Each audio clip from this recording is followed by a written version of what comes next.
Creature Commandos is a balancing act. The true start of the DCU provided a story that was intentionally all over the place. It had a style that threw so much at you in a weirdly controlled way. Most episodes run two narratives side by side, one being part of the season-long arc of the show, and the other being a backstory for the character that the episode is focused on. To balance interwoven narratives is no easy task, and neither is having to pace these stories so that they're easily consumable. Luckily, Creature Commandos knows how to do both of these things, while at the same time managing to maintain a stable tone of lightness and some very profound darkness. The show's sheer amount of substance might overwhelm, but I will continue recommending this show, telling people it's great for story reasons, when maybe I do just like it for all the fucked up concepts. I don't know, you be the judge. Quickly, here's a minor spoiler warning for Creature Commandos episodes 1, 3, 4, and 7. We're not going to cover them too in depth, although these episodes pretty much sum up the whole series, so if you haven't watched it, then consider this a recap.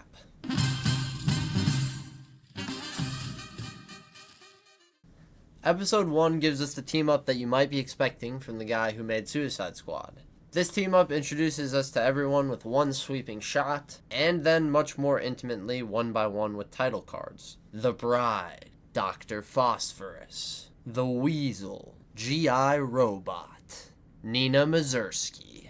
It's already obvious that one of these characters is getting a little more attention. Unfortunately, this is only to set up the second episode where her flashbacks begin. So episode 1 doesn't really support my thesis. Maybe that's why it's the lowest rated one. Episode 2 does the thing.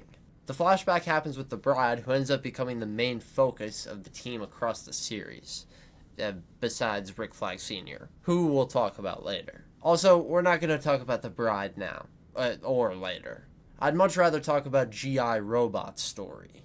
Offing Nazis is an excellent way to get some anger out. G.I. Robot's programming / conditioning caused him to take that notion to the extreme. Episode 3 begins by getting inside the flashback quickly and showing off what G.I. Robot could do during World War II. When his team is ambushed, this machine does not have to try too hard to massacre the Nazi soldiers around. This gets him some high praise, and instead of seeing where that goes, we switch to the Commandos rescuing the Bride and Nina. This episode, and most others, flow in a pretty simple way if you think about it. Each flashback segment dives deeper into a character, here it's G.I. Robot, before cutting back to the main storyline. The main storyline often ends on a cliffhanger of varying importance, and if it doesn't, the flashback does instead. This back and forth keeps the momentum high and doubles the emotional impact. In this episode, my favorite example of that is this woman being trapped in a room while increasing levels of questions about G.I. Robot are being raised. We leave the Commandos and that woman while they're mid-battle, instead choosing to go back to the less action-packed story of G.I. Robot. He's no longer whacking Nazis. The possibly conscious machine is now a piece of a history collection. G.I. Robot's owner, for some reason, takes him to his other Nazi friends. Right as we realize what's about to happen to these idiots around an ex-Nazi life-taker, we cut back to the main story, and would you look at that? G.I. Robot's motives in both storylines have become the same. Cross-cutting between him saving the Commandos and murdering all the neo-Nazis. Oh yeah, and there's also some great music here. This, of course, is James Gunn. The structure of episode 3 best presents the masterful combination of two stories with ease. The impact of G.I. Robot's apparent death on the end is felt on a much deeper level for me. Double the impact, I would say, as half of the episode is that beautifully messed up backstory. I should mention part of the show's balance is affected by Rick Flag Sr. Is this a positive effect?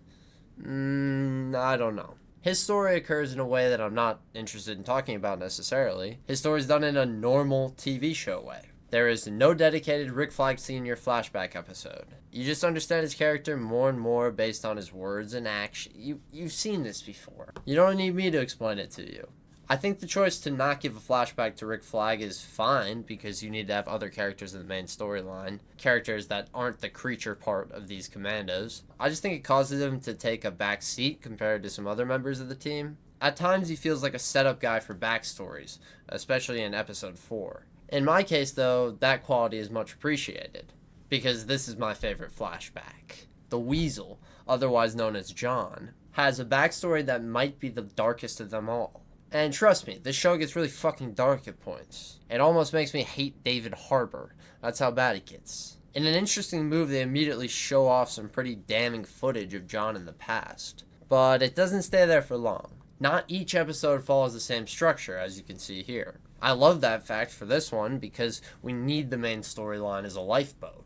John's story gets so sad that it leaves you needing to go back to the wacky world of Rick Flag Sr. Yeah, so here's where I'm going to put a little content warning for this because we are going to talk about some very dark moments which the show has, and this one specifically is involving children and fire inside a school. So if you don't like to see bad things happening to children involving fire, then please skip forward a few minutes to this time on screen. Furthermore, with the main storyline, the tale is a lot more tame compared to something like episode 3's. Don't worry though, it still has a lot there with the interrogation going on, and David Harbour's pursuit of the bride. We also get to spend some good time with Rick Flag and Amanda Waller here. Again, comparing to episode 3, the main story does have much lower stakes playing out, but this highlights the true balance of the tone. Mr. Gunn was smart enough to not go crazy on the blood or gore or death in the main story, knowing how mentally taxing John's part is. They also don't give more attention to John in the main story plot for the same reason. Or maybe it's because he can't talk. I think these TVMA superhero shows sometimes don't know when to stop layering it on. This restraint works so well in Creature Commandos, especially because the taxing moments do grow over the season.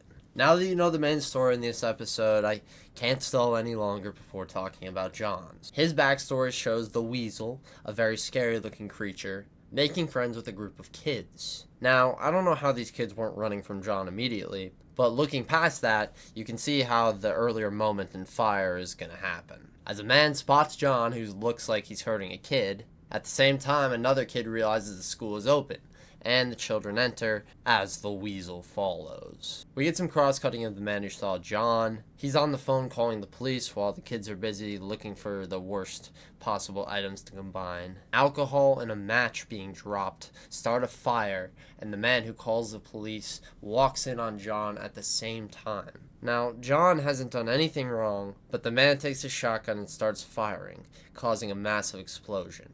The children are now close to gone, and John does his absolute best to save who's left. Using his mouth, he attempts to get a girl to safety, but it doesn't look like that from the police's perspective. These men have showed up at the worst possible time. Shots ring out, and John is unable to save any of the kids as his bullet wounds multiply. Unable to communicate, caught in a trap of unfortunate timing and perspective. John loses both his friends and his life as a free being. Yeah, you see why we need a chill storyline juxtaposed to this? The end of the episode gives us a truly depressing piece of dialogue, as it reminds us that John will seemingly never be able to set the story straight.